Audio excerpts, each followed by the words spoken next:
What is going on, Los Angeles Dodger fans? Thank you guys for tuning in to another episode of the Klein Dodgers podcast. We are presented by BLEAV, Fanduel, and TickPick. I'm joined by friend of the show, Julian Guilarte. He's been on before. He helped me preview the World Series a couple years ago. And he's back. This time we're going to talk all kinds of things, Dodgers, Yankees, Mets, and just general MLB. But Julian, what have you been up to?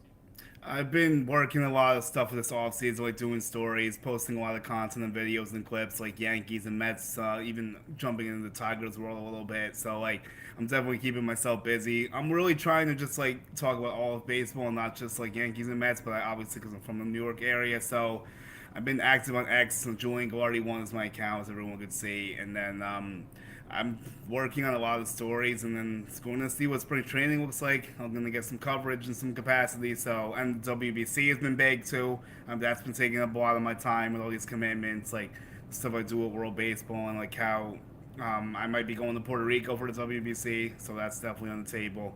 And I'm just trying to keep up with everything. It's been a lot. That's awesome. Well, good to hear you've been busy and covering lots of MLB and even World Baseball Classic. Let's start the show off on a kind of broad note. What have been your overall takeaways at this off season as a whole so far?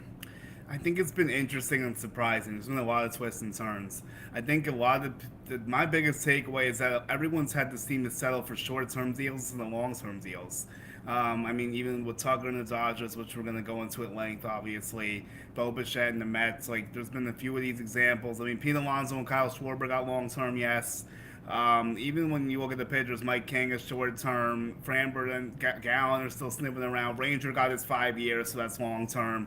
But and the relievers, like Diaz got 3 with the Dodgers. The relievers never get long deals, so that's not that surprising, really. But no one's really gotten a big deal over 5 years. I don't think, right? It hasn't been like a 6 to 7 to 8 year deal from anyone. I don't think. Yeah, definitely. No, that's been a big takeaway. For those watching on YouTube, make sure to hit that like button. If you're new to the program, give us a subscribe as well. AL East has been really interesting. We've just seen a lot of aggressiveness from every team, with the exception of the Rays, I would say. Yeah. Yankees bringing the crew back. Obviously, Toronto's made some changes. Yes. Baltimore, Boston have been pretty aggressive as well. Which team right now do you think kind of leads the pack of all the American League East teams? I think it's the Blue Jays still because the Yankees haven't done enough, in my opinion. You're talking about the run back, and I've gone in the length of this. I have a thing with Keith McPherson coming out later that we have different sizes of the run back, and I'm gonna drop. And I've been on length on my podcast and my YouTube channel. If you search my name, you find it. By the way, quick little plug. But I've been talking about the fact I'm not satisfied with their offseason. I give their offseason a C range right now, just because it's the exact same team that failed last year. All they did was add Ryan Weathers, which I think is an okay move, but it's not a needle mover that I was looking for them to do. They really didn't make any big splashy moves because Bellinger re-signing, yes, it is a big move, but it is just a return. And you could debate if that contract's worth what they paid, but they didn't go with the 6 to 7 at least because that would have been that would have been an absolute disaster in my opinion. And they have the early opt outs too if he kills it again. So I mean, I think they're still a good team. I don't know if they're a great team, unfortunately. And then the Blue Jays, it's going to be interesting because Okamoto's a wild card if you think about it because they lost Bichette. They're basically depending on Okamoto to replace Bichette's production if you think about it. Can he do it? Maybe. So, because all the additions they made were pitching, like Rogers, Cease, Ponce, that's all pitching. Okamoto's the only bat they've had, and they lost Bichette. So is that a seamless swap? I mean, I guess we'll find out. And Boston's been aggressive with their rotation. They've traded for 2 arms, and they've signed Ranger Suarez, which I thought was an excellent move for them. Their bats have kind of been lacking, just Wilson Contreras, which I like, but it's not enough for them probably offensively. I think they're still looking for that one bat. I wouldn't be shocked if they pull something in. I know Brendan Donovan's been getting a lot of heat there. I don't know if Isaac Paredes is necessarily realistic there, or it's a nice ballpark fit. Maybe another target we're not thinking about. I know Suarez has been floated there, and Henio, the other Suarez. I don't know if he would go to Boston. And then the Orioles have had a good offseason quietly. They're just looking for that big ace, maybe. But they've done like Alonzo Helsley, like a few other things. Do they go get Valdez to fill that box? Maybe it's possible. I think. So like the AL East is a beast, as you know, and the last 2 seasons the Dodgers have seen an AL East team in the World Series, and it could happen again. Honestly, it could very well be the blank Yankees, Blue Jays, maybe even Boston somehow gets back to themselves. I don't think the Orioles are quite ready for that, but like. AL East is the best division in the American League by far. I think the East and the NL West are actually both the best divisions in baseball, honestly. And I don't think it's that close what's behind those two. I absolutely agree with that. To be honest, I kind of think. Oh shit! Sorry about that. I bumped my mic. Good. So sorry, but I actually think the Blue Jays have downgraded from where they were last season. I know a lot of people are still very high on Toronto, but I honestly don't think they're going to be back in the World Series next year. I think striking out on both Kyle Tucker and using both the net is going to really water down that lineup. And yeah, they upgraded some of the pitching with Dylan Cease, but I still have question marks if he's truly going to live up to that contract. That's fair. He's had a lot of struggles, especially in the postseason, and he wasn't even that good last season, to be honest. And you know Cease better than me because you've seen him with the Padres a lot, so I'll take your word on that. I think it's definitely hit or miss. I can see them tinkering with him, making him better and more consistent, but he gets played by the long ball, as you know. Like, that's his biggest bugaboo. And the AL East is a lot of guys who can take advantage of that, just like the NL West did. So I do agree the lineup might take a step back. A lot of guys overperformed. I know a lot of people are also sharing your sentiment that they might take a step back. Vegas is sharing your sentiment they're going to take a step back, obviously, because their odds are not that high for what you might think. So, I mean, it's possible. It might have been a fluke season. I mean, it might have been a one-off. Like, it's tough to get back to World Series, except for the Dodgers, apparently, I guess. But most other teams, it's tough for them to get back lately. So, like, the Yankees could do it. They definitely could. I would like to see them add around the edges a little bit more to make me feel better about that chance, but it's possible. I can't dismiss it. You're right. So I know before we got on the program, I floated the idea to do like our top 10 MLB power rankings based off the rosters right now. Okay. Do you have a list? Otherwise, I'm happy to share what my order currently stands at. Yeah, I can spitball for you right now. Number 1, Dodgers, obviously. Number 2 is an interesting one. You can make a case for Toronto, Yankees, or Mets, or like Philly, Braves. Like, number 2. Maybe I'll give you a surprising answer here, and I'll say the Mariners could be up there because I feel like they're in a good spot. They haven't changed much. They lost Suarez and Polanco, but their pitching's still really good. They have a lot of prospects. Number 3, I'll switch back to the National League. I'll actually surprise you with this one, maybe. How about the Atlanta Braves getting back into the folds? I'll say the Braves 3. You know what? We'll put the Yankees 4 for fun and Toronto 5. And then if we go 6, I mean, I feel like the Cubs actually should be in that top 5 discussion as well because I like the addition of Bregman and Edwin Cabrera if his elbow holds up. So I think the Cubs are in that conversation in that 5 to 6 range. And then if we go, let's put Mets 7 because I feel like they still need to do a little bit more. But that rotation with Peralta is better. And then we could go 8. We could put the Phillies. We'll put the Phillies 8. We'll put the Padres 9. And we'll put the Red Sox 10. Okay. Yeah, mine's a little bit different. So, yeah, Dodgers number 1 for many obvious reasons. I'm actually going to put the New York Mets at 2 right now. Okay. I thought about it. They have to put it together on the field, but on paper going in, just the way their lineup projects with Soto adding Luis Robert, who I think could do a lot better for the Mets, as well as maybe a bounce back from Simeon, and the pitching staff has a lot of promise. Clear upgrade from where they were a year ago. And I agree with you. The Atlanta Braves for me are right behind them. I actually think they could be the biggest threat to the Dodgers going into this next season in the National League. So I'm going to have the Braves at 3. I'm going to be very aggressive here. I'm actually putting the Boston Red Sox at 4. I think they're going to win the American League East. I also wouldn't be shocked if they win the AL pennant altogether. They've got a really strong young group of guys that's going to make up their core for the foreseeable future. Roman Anthony, Marcelo Mayer, Campbell, all of them should have big roles. The pitching staff got a lot better. I am high on Ranger Suarez. Crochet could win a Cy Young depending on Yeah. how Ball performs. I think they're really dominant. I like the Mariners as well. I've got them at 5. They should win the AL West and potentially be back in the ALCS. Really good team, good pitching staff. I like the Yankees as well. I've got the New York Yankees at 6. I think they're going to be right behind the Boston Red Sox and clinch a wild card berth and potentially make a deep run as well. I think they've got a really good pitching staff. If they can get all their guys healthy, they've got a solid lineup and good defense as well. So the Yankees should be in the mix at 6. Philadelphia Phillies at 7. Also still a really good team, but they haven't had the offseason that I've liked to see them have. Yeah, exactly. That's why I had them in the similar spot because like it definitely could have been better, could have been worse, but they kind of flatlined. They kind of did the run back like the Yankees almost, except they added Brad Keller. I can't think of much else they did. Exactly. Yeah, so they're a formidable 7. Um, I don't think I said the Blue Jays yet. So You the Blue did. Jays, yeah, Blue Jays are 8. The Cubs are 9, and then I'll put in the Detroit Tigers. Why You not? know what? Yes, let me switch that. Take the Padres off the board and put the Tigers 9. Tigers are in my top 10 too. I knew there was one team I forgot. That was it.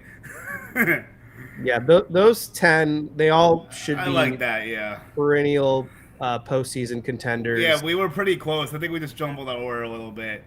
Yeah, yeah, I'm not high on the Padres. They are just dealing with some serious pitching shambles. We don't know if Yu Darvish is retiring, Yeah, the he's not Tigers are going. better than them. You're right. But he's not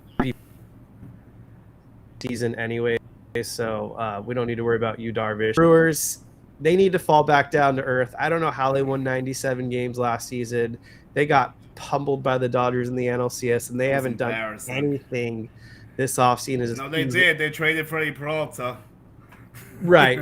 And what I was going to say, actually, to follow that up, is they downgraded by moving off of Peralta, their ace. So, yeah, I don't like the Giants, Diamondbacks, mediocre. Texas Rangers could be sneaky, but I think they Yes. are still a move or two away from actually being a threat. Yeah, I was playing around with the idea of the Giants and the D-backs. I wasn't quite ready to commit to them in that area. If they need to do, they both need a little more. If they could both make like one more decent move, I could put them in the top 10 because I know they've both been good in the past. They both have the ability if they could put it together, especially the Diamondbacks. Like, that offense has been very good the last 2 years. Their pitching's really let them down. I mean, also Padres, I kind of agree. Brewers, yeah, that's to come back down to earth. Like, let's find reality. Like, something's got to change. That just can't isn't sustainable. What happened last year? It's just not. So I agree with you there.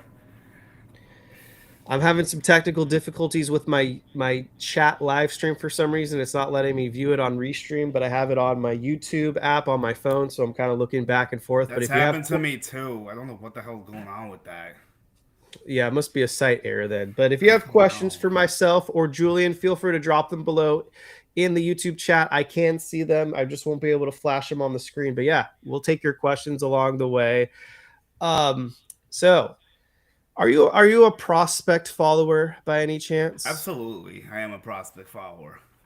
Let's start with your team then. Are there any Yankees prospects that you're keeping a really close eye on for this upcoming season? And if so, do you think they could have a role for the 26 Yankees? Yes, I'll talk about guys near the top that I think could do something. George Lombard is interesting to me. I don't know if he makes his debut this year, but he might. I mean, his defense is polished. I like his mechanics and stuff. He just has to find more consistency with hitting and probably like a little better swing decisions here and there.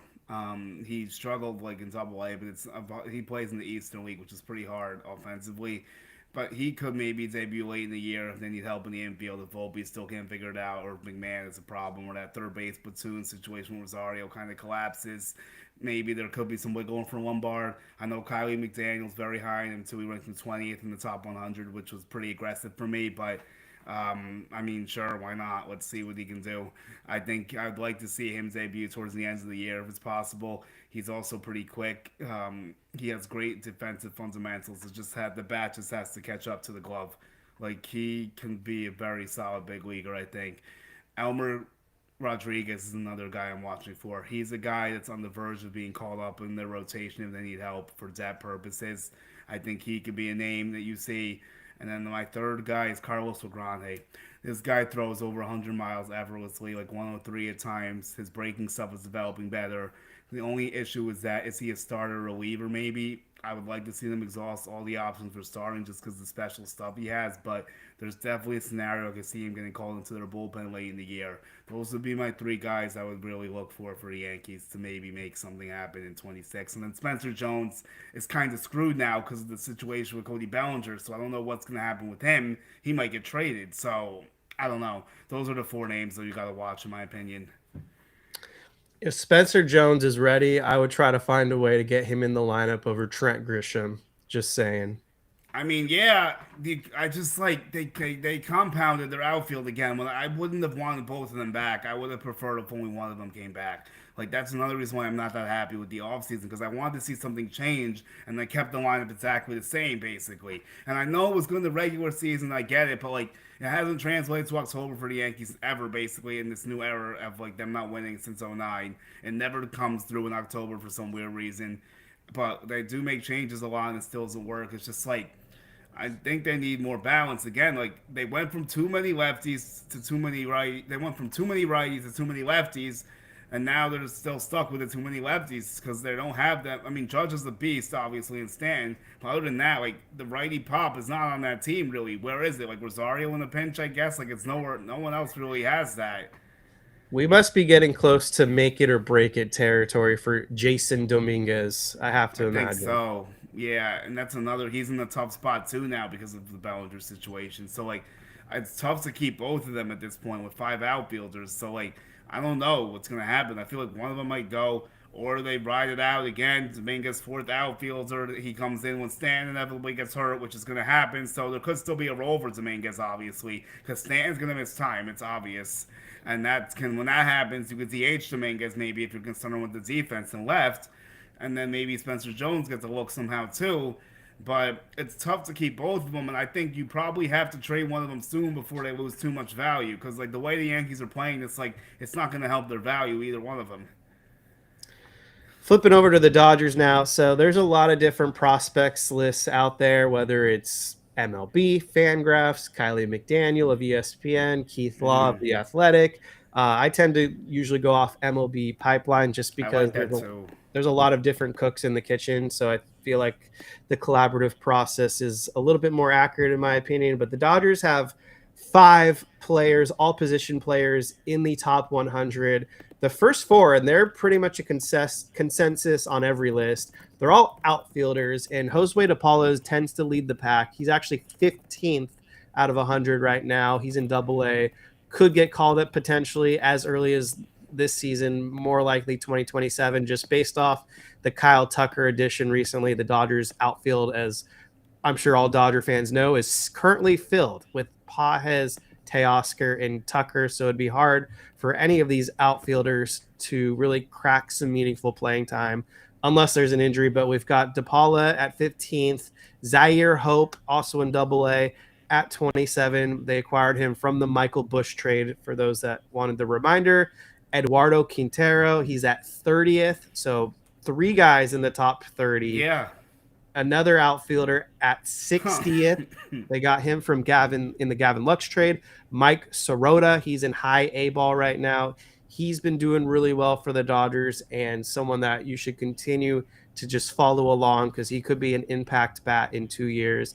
And then a shortstop near the bottom, he's at 92. International signing guy, Emil Morales. So those are five position players, all with a promising future. And then depending on who you talk to, River Ryan, a lot. Some people don't consider him a prospect anymore because he debuted in 24. There's a fine That's a line there, but yeah. That's a gray area. I don't know. yeah, but he's worth keeping a note on as well. And there was one other guy, but nonetheless, those those are the guys worth monitoring for the Dodgers. And just based off kind of our roster being full, it's hard to fit in those prospects right now, unfortunately. Yeah, for me from the outside looking in, like I would probably be careful with those top ends outfielders because of two things. First of all, like Pages, it could be questionable after his playoff failures. You have to see how he's going to respond after that. That was a really bad postseason showing from him. And then like the second part is Teo's defense is also questionable, so you might want some extra assurance like with him because I know there's been rumors of him being floated in deals. Maybe I don't think they'd actually do it, but I think it would be smart for you to keep a few outfielders for insurance purposes. But obviously you got to trade some of them because there's just too many of them. So like there's a fine line with that, and you know at the deadline they're gonna probably trade some of them for some pitching or something else anyway. So we'll have to see Yeah. what they want to do there, but I just feel like their depth is like interesting in the outfield a little bit. We had a all defensive outfielder, Michael Ciani, but the Yankees claimed him after we Yeah, DFA'd him. So I did catch that. And he's probably try to see if they can run him a little bit. Moose 1032 in the comments. He just pointed out he thinks it's funny that with Trent Grisham taking the qualifying offer was hilarious to him because he's under the impression that he thought the Yankees were going to think he wasn't going to take it. It's yeah, that's been a big debate, and I honestly I can't fully say if what they thought because I don't fully know. I think it's you can make both sides of the argument because if you look at the value, it's not that bad a value, I guess, because Robert is getting 20 million, and Grisham's definitely better than Robert right now, based off what we saw last year. But was that fully sustainable? We don't know. And the center field market was also really dry. Like, what else would they have done if they lost him? I guess they would have had to maybe try Spencer Jones, but they don't know if he's fully ready, so that would have been a little bit of a gamble. Not to say I wouldn't have been okay with them doing that, but they may have messed up some other thoughts they could have had depending on how high they wanted to take their budget. Although Bellinger brought them over to luxury tax anyway, so I wish they should probably just keep going, but they don't do it that way. So I don't know. It's definitely debatable if they thought he would accept it or not, though, because they obviously they can't say that they didn't think he would if once the deal was done.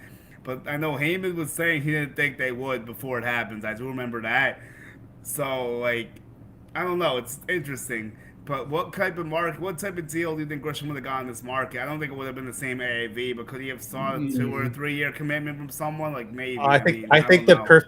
I think the perfect example actually just occurred a day or two ago. He probably would have been closer to Harrison Bader money if I had to guess. Probably a 2 year, about 22 to 24 million dollar total. I Maybe think like 30 though. Maybe I don't know. nonetheless, I do feel like the qualifying offer to Grisham was an overpay, and I do have some concerns that he's about to be a huge regression candidate. The Though only thing, yeah, I am a little concerned. The only thing is, I'll say the metrics like him for whatever that's worth, but that doesn't mean everything, so that might help. But he didn't look good in the end of the year. He didn't look good in October. Like, I would have been okay with them letting him go. Like, it wouldn't have been a big issue for me personally. Like, I thought it might have been smarter to let him go, honestly, because then you could have saw you had more in Dominguez or Jones, which might be worth doing. Now you're probably gonna have to deal with one of them, most likely, I would imagine. Maybe not, but I don't know. I mean, the Yankees could do more, but I don't expect that much, unfortunately, at this point. They seem very content, unfortunately, which I don't think they should be, but that's a whole other discussion. So we'll have to see what happened with that. What will happen with that going forward? Yeah. absolutely. Let's do some. So you kind of touched upon what you're looking forward to with spring training around the corner. What are some other Yankees storylines that are worth pointing out? And then I'll jump into the Dodgers after you go. Okay. I think a big one is Jazz Chisholm in the walk year. I want to see if he can get a 40-40 after getting 30-30 last year. I think Chisholm might have a huge year. Aaron Judge, can he do it again? Can he win 3 straight MVPs? How is that not a story? That's a massive one. And then how is Garrett Cole gonna look when he returns? That's one of my biggest ones too. What version of Garrett Cole comes back to the Yankees? That's gonna be a boost, obviously. I'm not saying it's like an addition because I hate doing that, but I won't. Those words won't come out of my mouth, but that's how they view it, unfortunately, which is not the best. But if he ends up being at least 75% of what he was, that would be very good. And then I think the one of the other ones you kind of touched on it. I want to see what they do with this bullpen. It was not great last year. Can they get some reclamation projects working? I wouldn't mind to swing on a guy like Kopech. I've been vocal about that to see what he could do in the Yankee uniform, maybe. I don't know if the Dodgers will consider bringing him back. It might not cost that much with this rate in the game. He's been hurt a lot, I know. He did help you guys win the World Series. So I would like him because he throws hard. He still has good breaking stuff as long as he's healthy, and like he has that experience of helping the Dodgers win the championship. So I don't think the stage would be too big for him, which is important. And then Yep. my final storyline is definitely is it Dominguez or Jones or that gets out? Are one of them getting traded? Like, will they get traded before the year starts? I think that's the main stuff I'm watching for to see and looking forward to in some regards. I think that would probably be my best summary of it. Yeah, on the Kopech part, yeah, I don't anticipate the Dodgers bringing him back. He was more of kind of a backup guy in the event that they didn't sign an Edwin Diaz. That's fair, But yeah. because they've got him, because they've got Diaz now under contract, I do think they're going to let Kopech walk, and he would be a great ad for any contender because, like you were alluding to, this is someone that is not scared of the big moment. He wants to win.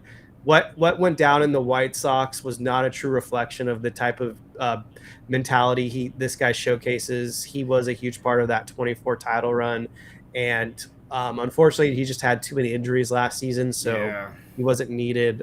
But yeah, he would be a great ad for any bullpen looking to try to contend in 26, and he probably wouldn't cost a lot either, all things considered, with the injuries and some struggles due to those injuries.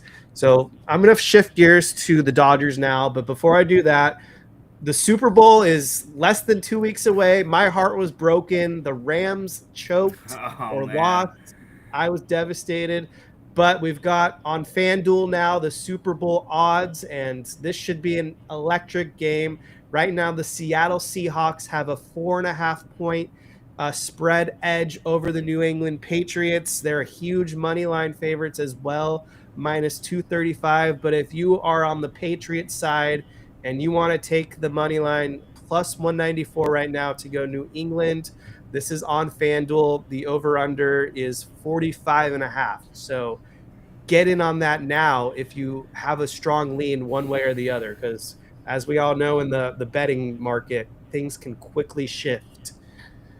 For the Dodgers, though, I have to be honest. This might be the most boring spring training of all time for the Los Angeles Dodgers. Really? You don't want to see Diaz or Tucker just to see what it looks like in the Dodger uniform? I feel like that might be interesting, but I guess because like there's no adversity, like what's the problem? I guess that's the issue, right? Like there's nothing you're worrying about. I guess that's probably why it's boring, right? Exactly. There are maybe like one or two storylines tops. Let's hear them. I'm honestly curious to see what they are. Yeah. So, um, focusing on what the actual storylines would be. So, the Dodgers are going to have an opening at second base to start the season. We don't know exactly what Tommy Edmonds' timeline looks like. He Okay, could be that's out a one couple thing. Yeah. weeks. He could be out a month. He could be out 2 months.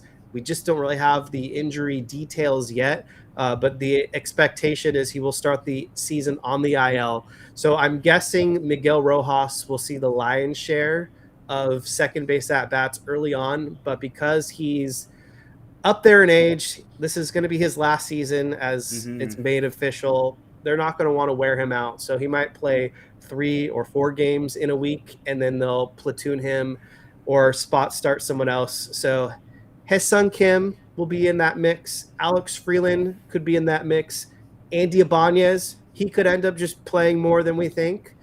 So just kind of looking around the diamond, seeing who steps up, because there really is probably just one roster space available for the Dodgers overall. Well, in terms of the position players, there's probably just one spot available. We know everyone else, which is what makes it boring. And then from the pitching side of things, the other storyline: how do some of these guys look like bouncing back from a year absence? So the River Ryans, who missed all of last season with the Tommy John, and Gavin Stone missed all last season with a shoulder injury. And then Roki Sasaki, what will he look like in year 2 for the Dodgers? Because year 1 as a starting pitcher was a disappointment, and then he had to get moved and transition to the bullpen. But by all accounts, his end goal, the Dodgers' goal, is for Roki Sasaki to be an MLB starting pitcher. So Roki Sasaki starts are going to be a very interesting showcase this spring because honestly, if he does not look good, and let's say he has a 10 ERA and is just getting shelled, I would have him start the season in AAA. I would not just run him out there as their fifth or sixth starter if in the event that he is getting shelled out there in AAA. He has to prove it, in my opinion. He is still unpolished, and I don't think we should just hand this guy a job if he's not ready. Yeah, I mean, he might be better suited just as a bullpen guy. We don't know yet, though. Maybe he's just a guy you let throw gas for 2 innings and just unleash the tank and completely. And maybe that's his role, and that's a good and it's a valuable role too. Like it's not what you wanted probably when you signed him, but it still is valuable. Like he could be the bridge to Edwin Diaz maybe if starting doesn't work out. Like there is value in that. But he might still be a good starter. Who knows? It was a small sample size. He was hurt a little bit. He gets to adjust to the states now. We did help them win it all, so we'll gain some confidence on that. And he might come in with a refreshed mindset since they won the World Series. So I'm interested to see how he looks. But I do have one caveat for you. I'm surprised you didn't bring this up, but I'm sure you have a lot, and I just haven't heard it yet. What's going on with Kike Hernandez? Can he fill that second base role if you guys re-sign him? I feel like that's inevitable, right? Like where's Kike been? Yeah, so we talk about him about every week. I figured. He's dealing with a UCL tear, and so he's gonna probably start the year on the 60 DIL no matter what. And so there's no urgency. Up, yeah.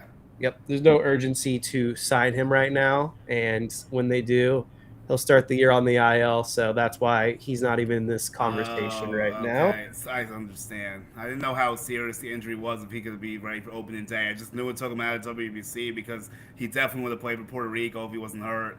So that's the bummer. I would have liked to see him play for them, but well, I'm like we said, he probably gets back in the Dodger fold at some point.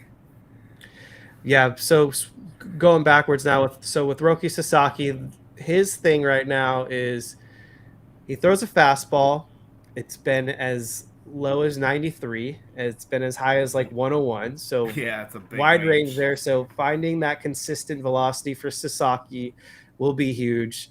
Has a really devastating splitter, and when he's locked into that, it's really hard for the competition to make contact. So just getting better command of that splitter will be key for Sasaki. But if he wants to be a successful starting pitcher, in my opinion, he's going to need to throw at least 3 pitches, and that third pitch right now is a complete wild card. He did try to mix in a slider, but he claims that was leading to shoulder injuries and soreness. And so he might drop that from his arsenal. Don't know yet.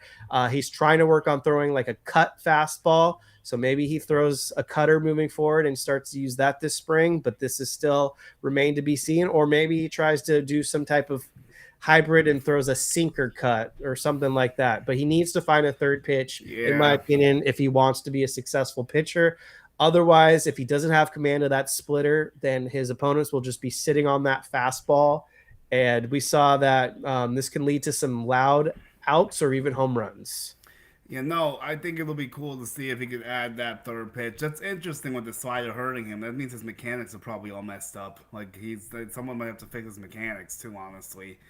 While you're at it, but like another thing I forgot to say before is that I actually interviewed Kopech, and I do like his mentality. Like I was able to get him on the rare time he wasn't hurt, and I think he could thrive in New York based off speaking to him a little bit and like the stuff that we discussed. So like I don't know if they'll do it. I heard they were interested in the winter meetings. It's been a long time. Now other reporters have floated that since I've mentioned it, but there hasn't been any other linkage between them. So like maybe I don't see why the Yankees shouldn't do it. I think it makes perfect sense. Yeah, low risk, high reward. Used to be the Andrew Friedman special until he just decided to pay every reliever now. Yeah, they don't pay relievers anymore, the Yankees. They just don't do it. So that's why I'm not surprised that Weaver and Williams left. That's the one thing about the Mets that I question the bullpen's a little bit leaky to me, potentially. That might be their undoing as the team's made right now. I'm not fully sold on all that stuff out there. I mean, Weaver and Williams could be good, but they could also not be good. We don't know.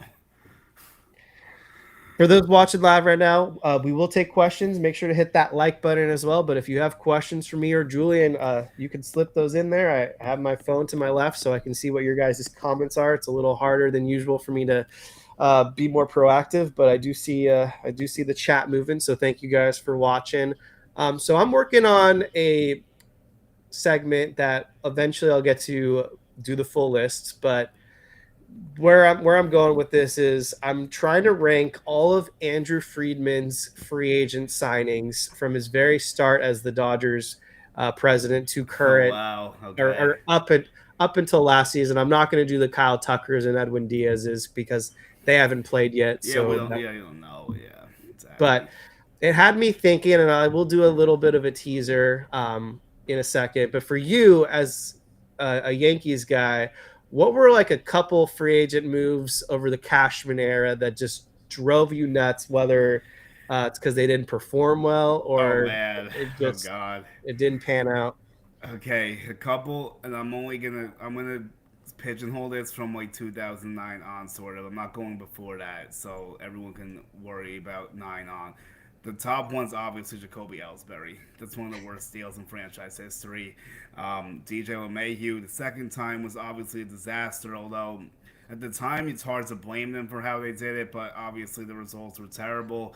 This is not a deal, but the extension for Aaron Hicks was catastrophically terrible. And then I'm trying to think. Well, there's definitely a few other ones, but those are like 2 to 3 that are really bad.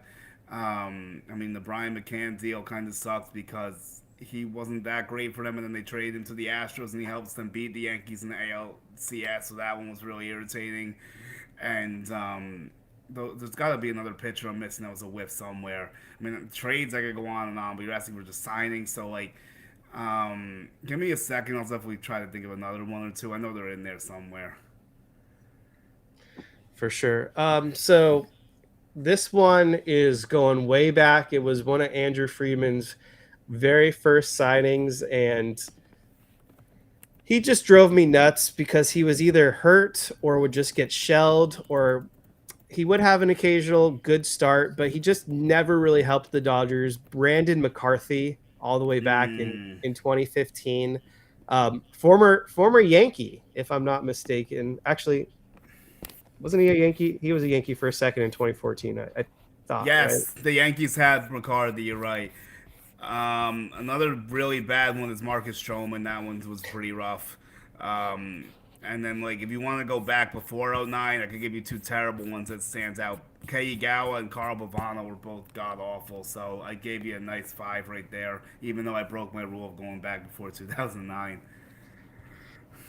Yeah, so yeah, Brandon McCarthy, very first season they signed him. He only threw 23 innings and he had a 6.22 FIP, a 5.87 ERA. Then came back in late 2016 after the Tommy John surgery. Wasn't really anything for the Dodgers. Uh, did okay, I guess, and I'm being nice about okay in 2017. Only threw 92 innings for the Dodgers during the regular season, had a 3.98 ERA. But if you really think about it, he was just god awful in the World Series. They used him in extra innings, and he just got shelled.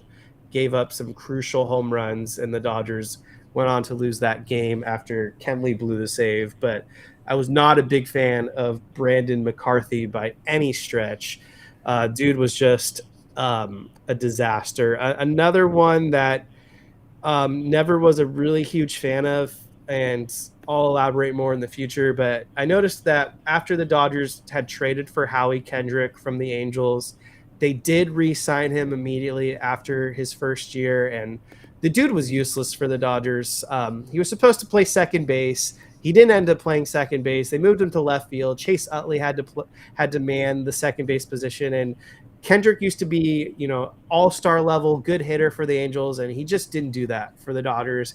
And then it just drove me up the wall when this is the guy that basically ended our season in 2019 for the Washington Nationals, hit that grand slam or whatever off of Joe Kelly, and Kendrick was our demise. So, going to dive more into this in the future, but I am working on this long list, and there are a lot of names. I'm only through like 2020, and there's a lot of No, throwbacks. like I'm doing something similar in a different scale with like Yankees failures. So like I've been trying to dig up some stuff too. And one that just came back to my head Kevin Youkilis. I hated that one from the jump because I knew it would be terrible because like he was a Red Sox for life and like he was washed by the time the Yankees got him. So like that one, I can't even. I'm not even surprised.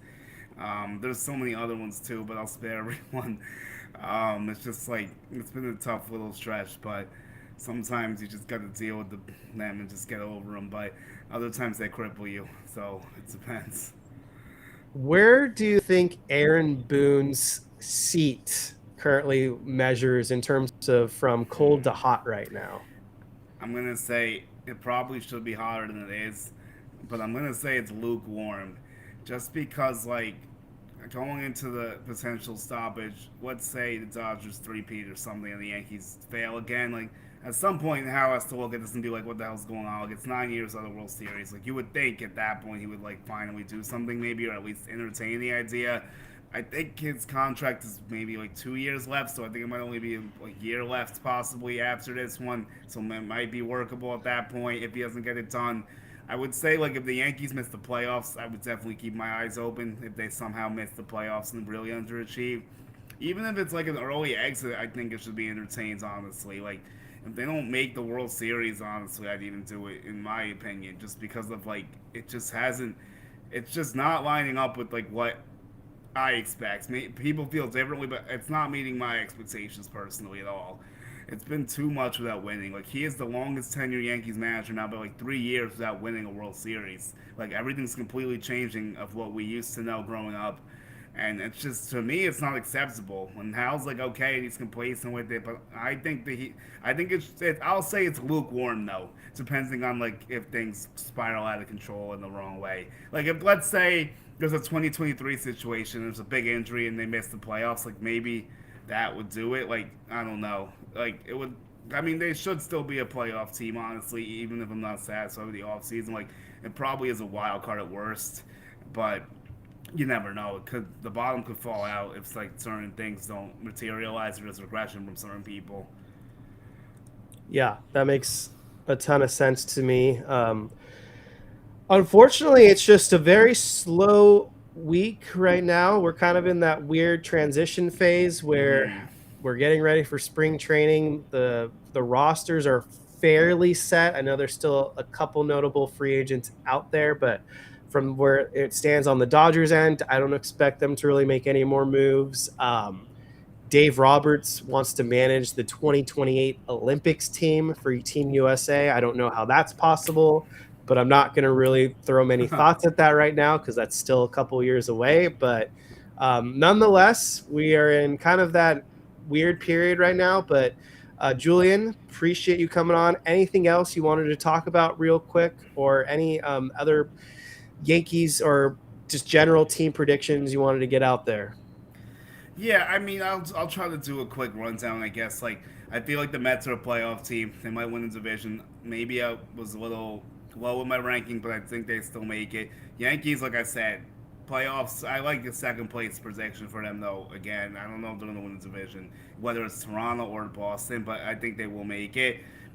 Dodgers obviously will make it probably back to the World Series. I do think the Braves and the Mets might be their biggest obstacles potentially in their way. I do like where you're maybe Cubs if they add a little bit more. I do like kind of what they're building a little bit. I would say like I think the Tigers can still be sneaky. I just wish they'd take a more aggressive approach. What could be Scoobles last year? Like I'd like to see them out of bat somewhere. I don't know if they'll do it. And then like it's gonna be an interesting year. So I'm gonna flip it to you. You said you expect Red Sox to make the World Series. Like, you would probably expect the Yankees to be a playoff team too, based off your rankings. I would imagine. Like, what moves do you think the Yankees can make to like give themselves a better chance of like really contending? Like, what do you think they could do? Yeah. So there's two things that really stand out to me. First, in terms of the infield, I'm just not sold on it as a World Series That's winning fair. infield, depending on how they align it. Defensively, it's solid, but offensively, I don't think you can win anymore if they were to roll out Anthony Volpe as their primary shortstop and rely on potentially Ryan McMahon getting Yeah, the no, main. that's all fair. That's all fair. I mean, I get that, and that's why I want another infield bat. Like Bichette did interest me, but it didn't happen, obviously. Yeah, so maybe they wait till the deadline to see which names are ultimately available. But yeah, I do think they need to upgrade the left side of the infield to actually win the pennant once again. And then this is to be determined, but the pitching staff, it just has to get healthy. And it's I know it's a very volatile position in terms of health, but yeah, Cole obviously getting him back would be huge. They need Rodon to kind of look like how he was prior to these Yes, that injuries. too. Luis Heel, another example, was showing a lot of promise and then really regressed after his injuries. Yeah. And Clark Schmidt, I think, if I'm not mistaken, Yeah, another guy that Clark is fighting through Tommy John. He might be back at the end of the year. Like, I don't know why people are banking on him because TJ was late. It was like June or July. Like, I'm personally not banking on him, but I yeah. hear people bringing him up a lot. I'm like, okay, but like, how much is he even gonna give at that point? Like, is he a bullpen arm? Like, what is he at that point? Like, and that might work a little bit. And I like Clark a lot. I hope he does make it back. It's also his second one, I think, because I think he had one in college, if I'm not mistaken. So it's another problem here.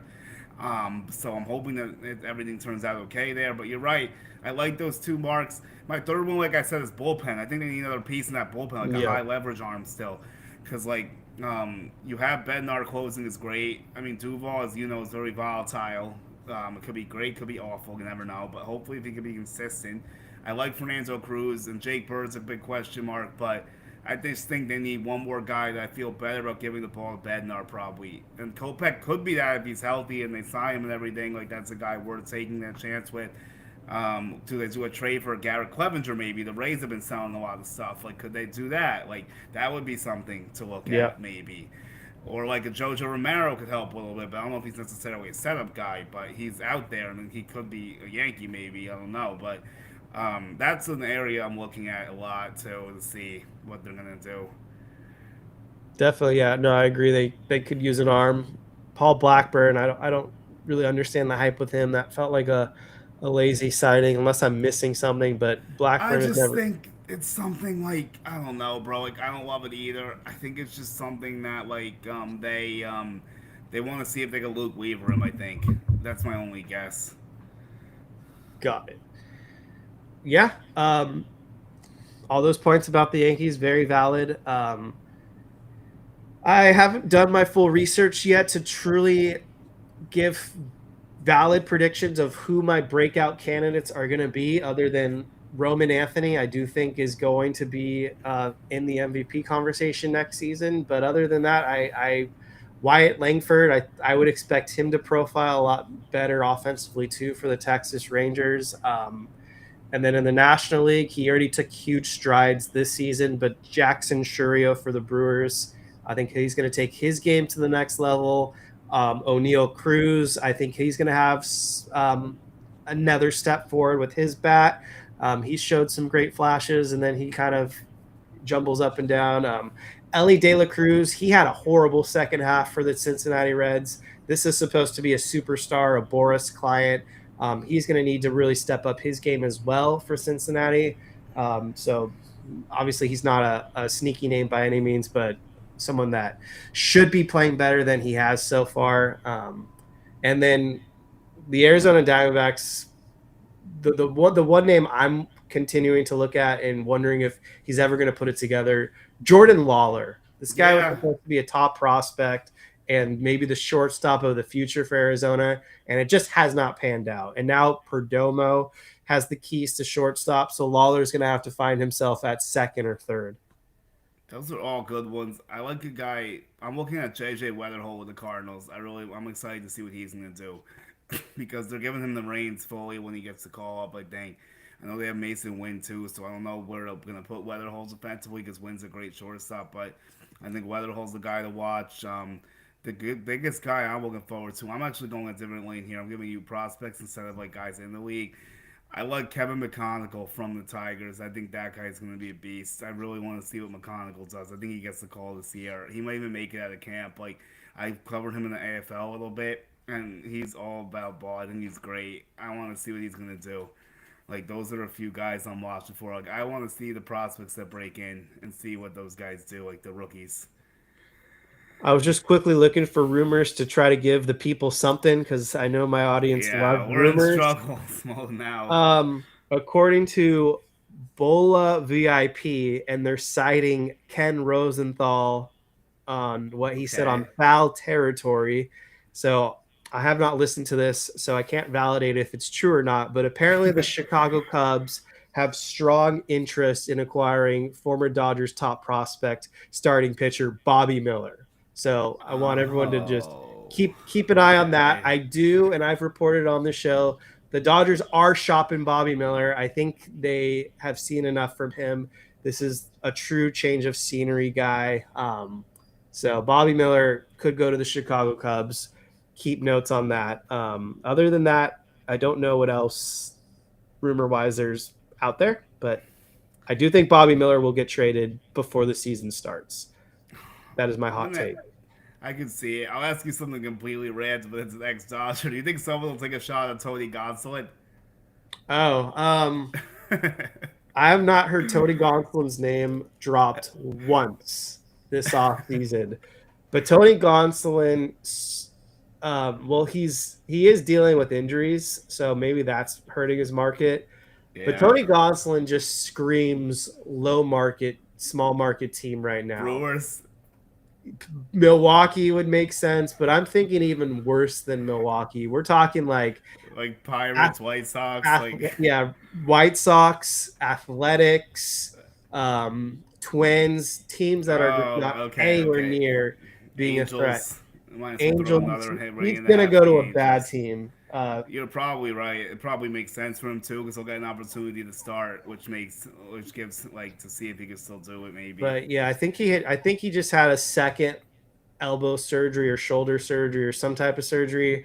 So I wouldn't be shocked if he doesn't even pitch next season. He's just been, Oh, it's that bad. Wow. Okay. yeah, he's just been crippled by injuries the last 2 or 3 years The now. only reason I brought him up was because you brought up Bobby Miller, and I feel like they go hands in hands almost. Yeah, Bobby Miller, Dustin May, Tony Gonsolin, none of them panned out, unfortunately, and they all have to be That on new teams at this that point. trade the Red Sox made was so ridiculously stupid. I can't believe they gave the Dodgers James Tibbs for Justin May. Still, that's like one of the dumbest things I've seen in a long time. Hopefully, for our sake, he pans out. But we have so many outfilders in the You farm might end up trading system. him too. Yeah, we're gonna have to move a guy or two at some point. There's no room. You only can have three outfielders, and we have like six in the system, and that's not counting Pajes. So we'll see what happens. But uh, thank you so much, Julian, for joining the Incline today. If you want to do a quick plug of what you're working on for those that may have forgotten it when you said it at the top of the hour, go ahead and let us know where to find you and what people can expect. Okay, thank you, Kevin. I always enjoy coming on your platforms, and I'm gonna try to maybe I'll get you back on my show at some point soon too. We'll have to see how that looks. I'm sure we'll figure out a time. But okay, so X is Julian Guilarte one, as you see on here.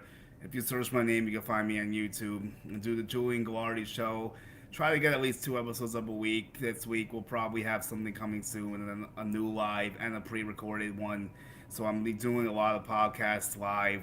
I'll be covering games for the Yankees and a few other teams like Tigers, Mets, and whatnot in spring. WBC, like I'll be writing stories. So follow me on X, Instagram is Julian Guilarte 11, and TikTok. You search my name, I'm there. If anyone still uses Facebook, some do, some don't. I'm there too. But like, those are the best ways to find me, I would say.